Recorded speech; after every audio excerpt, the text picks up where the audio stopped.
So yesterday I was in New York City, West Village, and I saw people lining up to essentially go into a store and fill their bags full of free groceries. The supermarket was offering free groceries. It was sponsored by Polymarket.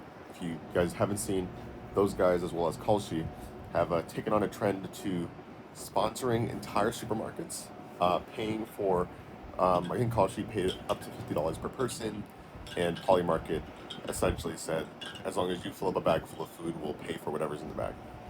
Um, and there's some jokes online. People are like, oh well, these kind of capitalistic companies fulfilled what Zohran Mamdani, the mayor of New York City, wanted to do when he originally ran for office.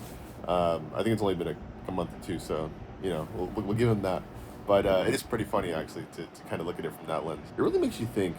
I've been kind of thinking this way for a while, like with the kind of proliferation of AI, blockchain, and these companies that are coming out with these like enormous valuations. I think Anthropic, for example, raised like 30 something billion at a valuation of 380 billion the other day. Just types of figures that like I don't think we've ever seen before. That is it possible that like quote unquote like this late stage capitalism is what actually fulfills the promises of socialism? No, hold on. I know almost zero about politics, so please take what I say with a grain of salt and chime in the comments below. I'd love to hear if maybe you guys think what I'm saying is completely stupid. But if you assume that there will be the regulation on AI is minimal, and there is actual large disruptions to the job market, over time. And obviously, you assume that blockchain rails is what a lot of this stuff will run on, considering, for example, like agents and a lot of the kind of microtransactions between different kind of AI softwares are using blockchain rails for those payments, because as far as I'm concerned, it's the best way to do so. Then there has to be a way for people to make money to afford the regular things.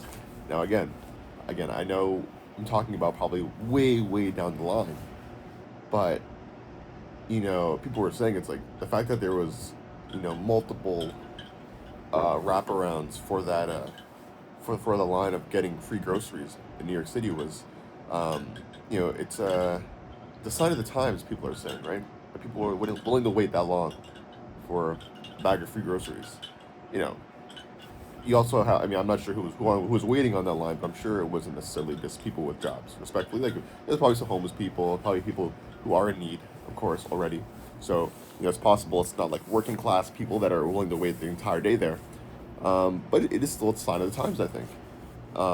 And you know, as someone who works in the blockchain industry, I'm happy that Polymarket, an originally crypto company, because they do run on crypto rails, is so big to the point that they're able to like do things like this and really start conversations, and just like this one, because it's true, man. I mean, you know, I'm a capitalist through and through. I think I am. I don't know. Again, I'm not politics. Like when I think of the word capitalism, I'm like, okay, you work for your money. As far as I'm concerned, is the capitalism kind of mindset. Saying things like, this is what will lead to socialism is not something I like, but it almost feels like something that has to happen, assuming that regulation isn't put into place, which it probably will be. Obviously, I'm very sure there will be, especially in places like, Manhattan, very populated places where the quality is so much different than like a smaller town or smaller location than like a city. I don't know. Early morning thoughts. I wanted to post a video a little earlier and I forgot to do it. Speaking of AI, though, I'm actually gonna do an experiment with OpenClaw. This like thing where you buy a Mac Mini and you just run an agent on it entirely. I don't have a Mac Mini. I have a Nook, so I'm gonna try it out. I'm gonna try it out on that.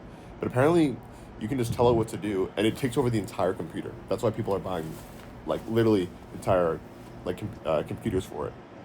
Um, and it's telling because usually you would just run it on like a virtual machine on your own computer, but apparently this thing is powerful enough to just warrant its own machine. So Let's see. I'm gonna try it out. Maybe I'll make a video on it if it's relevant.